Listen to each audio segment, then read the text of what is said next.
তাত মই ঢোল বাদনত অংশগ্ৰহণ কৰিছিলা আৰু দিল্লীৰ কোন জেগাত কৰিছিলা এইটো প্ৰগ্ৰাম যন্ত্ৰ মন্ত্ৰ নেকি না NCERT তাত কৰিছিলা ন আৰু মানুহৰ লগতো চিনাকি হ'ব পাৰিছো বিহু দলটোৰ নামটো কৈ দিয়া আমাৰ বিহু দলটো হৈছে শিৱসাগৰ সন্মিলিত স্বাধীন পৰিষদ হয়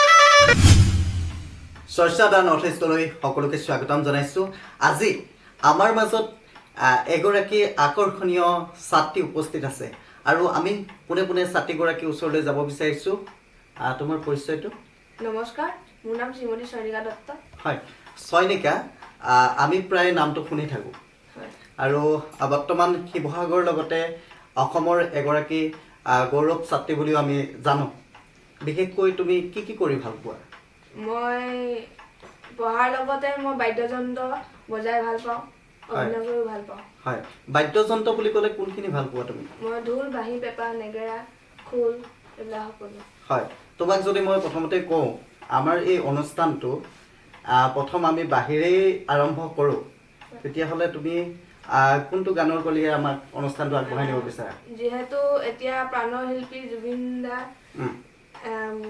গানকে মই ষ্টাৰ্ট কৰিম ঠিক আছে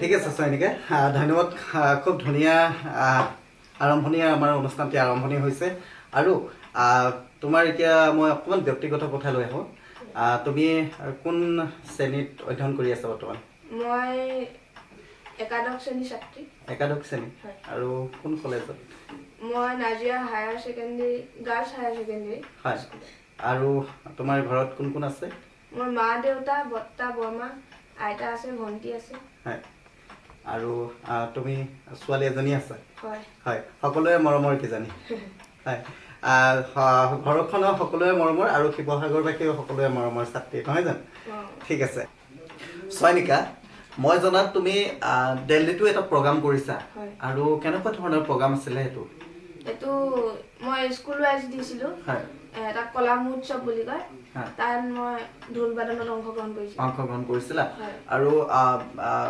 দিল্লীৰ কোন জেগাত কৰিছিলা এইটো প্ৰগ্ৰাম যন্ত্ৰ মন্ত্ৰ নেকি না NCERT তাত কৰিছিলা ন আৰু কেনেকুৱা অনুভৱ তোমাৰ কেনেকুৱা খুবেই ভাল লাগিলে নেদেখা বস্তু দেখিবলৈ পালোঁ আৰু বহুত জেগা ফুৰিবলৈ পালোঁ আৰু বহুত অকল অসমৰে নহয় ভিন্ন ভিন্ন ঠাই লগৰীয়া লগ পালোঁ হয় তোমাৰ তাতে কিবা অসুবিধাৰ সৃষ্টি হৈছিলে নেকি নাইবা তোমাৰ স্মৃতি মধুৰ স্মৃতি থাকিব পাৰে ভাল স্মৃতি থাকিব পাৰে তেনেকুৱা কিবা আছিলে নেকি মানে জমনি কিবা হৈছিলে নেকি জমনি বুলি ক'লে নহয় তাত মই গৈ পানি এটা শিকিলোঁ যে বাহিৰৰ দেশত যিবিলাক ইনষ্ট্ৰুমেণ্ট বজাই মই সেয়া বজাবলৈ পাইছিলা আৰু খোৱা মেলাত কিবা অসুবিধা পাইছিলে সময়মতে ভাত খোৱা নাছিলা সেইটো হৈছিলে কাৰণ দিল্লীতটো এইটো প্ৰায় হয় ন সেইটো হৈছিলে আৰু মছলাবিলাকো বহুত দিয়ে হয়নে তেনেকুৱা হৈছিলে ন ঠিক আছে শেষত তোমাক মই এটা কথা সুধিব বিচাৰিম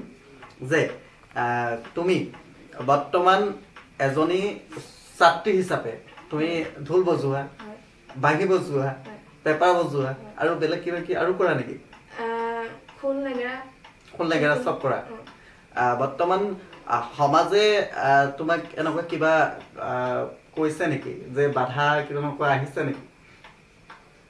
কয় যে ছোৱালী হৈ ইমান দেৰিলৈকে বিহু মাৰ ৰাতি হয়, কিন্তু ঘৰৰ মানুহখিনি ছাপোৰ্ট কৰে যিহেতু এইবিলাক ক্ষেত্ৰত কৰিও ভাল পাওঁ মই এইবিলাক কৰি। তোমাক মই এই কথাটো সুধিব নালাগে, তথাপিতো সুধিছো যে তোমাৰ মনে কি কয় তেতিয়া? খং উঠে। খং উঠে হয়নে? কাৰণ বৰ্তমান সময়ত সম অধিকাৰ বুলি এটা কথা আছে হয়নে? সম অধিকাৰ মানে হৈছে আমাৰ ল'ৰা আৰু ছোৱালী মানে পুৰুষ আৰু মহিলা সমানে আগুৱাই যাব পাৰে। যোনটো ল'ৰাই নেকি এখন ট্ৰেইন চলাই যাব পাৰে, এজনী ছোৱালীও একেই চলাই যাব পাৰে হয়নে? ঠিক আছে, খুব ধুনীয়া কথা কৈছা। আৰু কথা হ'ল তুমি বিভিন্ন পৰ্যায়ত বিভিন্ন ক্ষেত্ৰত তুমি জড়িত হৈ আছা। তেনেকুৱা বৰ্তমান তুমি এটা বিহু দলতো জড়িত হৈ আছা হয়নে? বিহু দলটোত জড়িত হৈ কেনেকুৱা লাগিছে আৰু বিহু দলটিৰ নাম তোমাৰ মুখেৰে শুনিলে ভাল পাম। খুবেই ভাল লাগিছে। সকলো ডাঙৰ হয় মোতকৈ, চবতকৈ সৰু মই। বাহঁতৰ লগত থাকি বহুত ভালো লাগে, মৰমো কৰে। হয়। আৰু বিহু দলটো পাই মই বহুতখিনি মানুহৰ লগতো চিনাকি হ'ব পাৰিছো। বিহু দলটোৰ নামটো কৈ দিয়া। আমাৰ বিহু দলটো হৈছে শিৱসাগৰ সন্মিলিত ছোৱালী হুঁচৰি দল। হয়। আৰু সেই বিহু দলটোৰ অৱশ্যে অসমত নাম আছে হয়নে? আৰু বিভিন্ন প্ৰান্তত তুমি বিহু কৰিবলৈ যোৱা হয়নে? আৰু এইখিনিৰ জৰিয়তে আৰু বিভিন্ন ধৰণৰ তুমি কাম কৰি গৈছা। তোমাৰ পঢ়াত কিবা অসুবিধাৰ সৃষ্টি হৈছে নেকি? পঢ়াত অসুবিধাৰ সৃষ্টি হোৱা নাই বাৰু। সমানে আগুৱাই লৈ যাব পাৰিছা ন? আৰু পঢ়াত কেনেকুৱা চাইনিকা? পঢ়াত ভালে, বেয়া মাজতে। ঠিক আছে, ভৱিষ্যতলৈ আৰু আগবাঢ়ি যোৱা বুলি আমাৰ ফালৰ পৰা অভিনন্দন থাকিল। আৰু সমগ্ৰ অসমৰ লগতে বিশ্ববাসীও চিনি পাওক তোমাক, আমাৰ ফালৰ পৰা অভিনন্দন থাকিল। আৰু চয়নিকা, শেষত কেইটামান সৰু সৰু কথা সুধিম। স্কুল গৈ ভাল লাগে? ভাল লাগে। এতিয়াতো বৰ্তমান কলেজৰ ছাত্ৰী। কলেজ গৈ কেনেকুৱা লাগে? কলেজ গৈও ভালে লাগে। ভাল লাগে। বিষয় কোনটো বিষয় তোমাৰ অতিকৈ প্ৰিয়? মই ইলেক্টিভ ছাবজেক্ট যিহেতু বিহু লৈছো। হয়। বিহুটোতো তোমাৰ প্ৰিয় হ'ব ন? সেইটোতো 100% হয়নে? আৰু এনেকুৱা হৈছে নেকি কেতিয়াবা লগৰ লগত কিবা কাজিয়া হৈ পাইছে নেকি? মই কাজিয়া কৰি নাই পোৱা আজিলৈকে। কাজিয়া কৰি নাই পোৱা? চয়নিকা সঁচা কথা কৈছে নে? সঁচাকে। সঁচা কথা কৈছে ন? এনে লাগো খালি তেনেকে মানে নমতা নমতি হৈ পাইছে নেকি? নাই পোৱা। নাই পোৱা, তেনেকুৱা পোৱা নাই। আৰু খোলা মনৰ চয়নিকা নহয় জানো? ঠিক আছে। আৰু ঘৰত যিহেতু এজনীয়ে ছোৱালী, আৰু বিশেষকৈ বেছিকৈ কোনে মৰম কৰে, মা নে দেউতা? মৰম চবেই সমানে কৰে, গালিকেইটাও বেছি খাওঁ। গালিটো খাবই হয়নে? সকলোৱে গালি খায়। ঠিক আছে চয়নিকা, তোমাৰ পৰা অকণমান আমি পেপাৰটো শুনিব বিচাৰিম।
হয়, আচলতে দৰ্শকসকল, চয়নিকা বহুতো গুণৰ অধিকাৰী।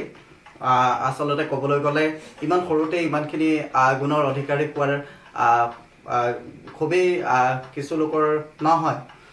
ঠিক তেনেদৰে আমিও ইমানখিনি আগবঢ়া নাছিলোঁ সেইটো সময়ত। আৰু চয়নিকাই সেইখিনি খুব সৰুতেই অৰ্জন কৰিবলৈ সক্ষম হৈছে আৰু চয়নিকা বিশেষকৈ মই সুধিব বিচাৰোঁ তোমাক যে তুমি এই যে বাদ্যযন্ত্ৰবিলাক শিকিছিলা তুমি কেনেদৰে শিকিছিলা মই নিজে শিকা মই মোবাইল চাই টিভি চাই এনেকৈ শিকা আৰু তুমি কাৰ পৰা আকৰ্ষিত হৈছিলা যে এইবিলাক শিকিবৰ কাৰণে তেনেকুৱা কোনোবা আছে নেকি মই তেনেকুৱা কোনো নাই মই মোবাইল চাই বেছিকৈ শিকিলা ঠিক আছে খুব ধুনীয়া কথা আৰু এটা কথা মই ক'ব বিচাৰোঁ তুমি তোমাৰ এনেকুৱা ব্যক্তি আছে নেকি যে তোমাক যাক ভাল লাগে অলপ মই বিশেষকৈ মুন্মী বাক বেছি ধন্যবাদ জ্ঞাপন কৰিছোঁ যিহেতু মনেতি আখা বুলি গ্ৰুপ এটা আছে মুন্মী বাই সেই গ্ৰুপটো জন্ম দিছে বুলি ক'ব পাৰি তাৰ পৰাই মই বহুতখিনি নজনা কথা শিকিবলৈ পালোঁ বিশেষকৈ মনেতি আখা আমিও বহুত শুনি থাকোঁ বহুকেইটা কণমানিৰ লগত যিহেতু আমি কথা পাতিছোঁ আৰু শুনি থাকোঁ বিশেষকৈ এই মনেতি আখা কি হয় প্ৰকৃততে কি হয় আৰু ইয়াৰ তুমি প্ৰথমৰ পৰা জড়িত হৈ আছিলা নেকি অকণমান ক'বা তোমাৰ জাৰ্ণিটো মনেতি আখাৰ প্ৰথমৰ পৰা বুলি নহয় মাজভাগত মই প্ৰথমতে বৰ্তাৰ পৰা চিনাকি হৈছিলোঁ মুন্মী বাক বৰ্তাই মুন্মী বাক ভালকৈ চিনি পাইছিলে তাৰ পৰা মোক এই গ্ৰুপটোত জইন কৰাই দিলে এই গ্ৰুপটোত জইন কৰি মই নেগেৰা খোল দিহানাম কৰিছিলোঁ বাৰ জৰিয়তে দিহানাম তাৰপিছত আৰু বহুত নজনা কথা বাৰ পৰাই শিকিলোঁ এনে কেনেকুৱা ধৰণৰ কথা যিহেতু মই এইবিলাক বজাই থাকোঁ কিন্তু মই লুকাই থকা প্ৰতিভাসমূহ বিকাশ কৰিব নোৱাৰোঁ মানে তোমাৰ যোনসকল সুপ্ত প্ৰতিভা আছিলে সেই সুপ্ত প্ৰতিভাবিলাক বাৰ পৰা বিকাশ হৈছে হয়নে ঠিক আছে চয়নিকা খুব ভাল লাগিল আচলতে মনেতি আখাৰ লগতে তোমালোকৰ উজ্জ্বল ভৱিষ্যত আমি কামনা কৰিছোঁ আৰু তুমি এনেকুৱা ধৰণৰ কিবা বঁটা নাইবা পুৰস্কাৰ বুটলি আনিবলৈ সক্ষম হৈছা হয় মই দিল্লীত ঢোল বাদন কৰি পানি মই কলা মহোৎসৱত অসমৰ লগতে শিৱসাগৰ জিলালৈ মই সোণৰ পদক পাবলৈ হয় এই কথাটোতো প্ৰায় সকলোৱে জানেই হয়নে আৰু শেহতীয়াকৈ তোমাৰ ভৱিষ্যত পৰিকল্পনা মই এজন ভাল মিউজিচিয়ান হ'ব বিচাৰিছা আৰু তোমাৰ এতিয়া যিহেতু নৱবৰ্ষ সোমাই গৈছে এতিয়া ফেব্ৰুৱাৰী মাহ হয়নে আৰু এই বছৰৰ তোমাৰ পৰিকল্পনা কি কোৱা আচলতে ভাবিব লগা হৈছে নে মানে তুমি এই বছৰটো কি কৰিম বুলি ভাবিছা পঢ়াৰ লগতে অন্য কি কৰি পঢ়াৰ লগতে মই এইবিলাক বাদ্যযন্ত্ৰ মই লগতে চলাই নিবা ঠিক আছে খুব ধুনীয়া চয়নিকা আৰু তোমাক আমাৰ এই মঞ্চখনত পাই আমি কৃতজ্ঞ আৰু খুবেই ভাল লাগিছে চয়নিকাৰ লগত কথা পাতি আৰু চয়নিকাৰ কিবা বেলেগ কিতাপ পঢ়ি ভাল পোৱা নেকি আৰু অন্য ধৰণৰ তুমি যে এই বাদ্যযন্ত্ৰবিলাক খুব বজাই ভাল পোৱা হয়নে আৰু তুমি কাৰোবাক বিশেষকৈ মোবাইলৰ জৰিয়তেতো তুমি কৰাই হয়নে বিশেষকৈ কাৰোবাক তুমি আদৰ্শ হিচাপে লোৱা নেকি এই বাদ্যযন্ত্ৰ বজোৱা মানুহ কোনোবা শিল্পীক মই সোমনাথ ছাৰে মোক ঢোল শিকাইছিলে মই ক'ব গ'লে তেওঁৱে মোক গুৰু বুলি ভাবিছা বাদ্যযন্ত্ৰৰ হয়নে ঠিক আছে খুব ধুনীয়া কথা ঠিক আছে চয়নিকা আৰু আমি দ্বিতীয় খণ্ডলৈ আমাৰ যোনসকল দৰ্শক আছে দ্বিতীয় খণ্ড আমাৰ চয়নিকাৰ লগতো এটা খণ্ড আহিব আৰু ইয়াৰ কাৰণে আমি চয়নিকাৰ লগত আকৌ কথা পাতিবলৈ চেষ্টা কৰিম আৰু শেষত চয়নিকাৰ হৈ আমি সমগ্ৰ অসমবাসীৰ তথা বিশ্ববাসীৰ পৰা আমি আশীৰ্বাদ বিচাৰিছোঁ আৰু আজিলৈ ধন্যবাদ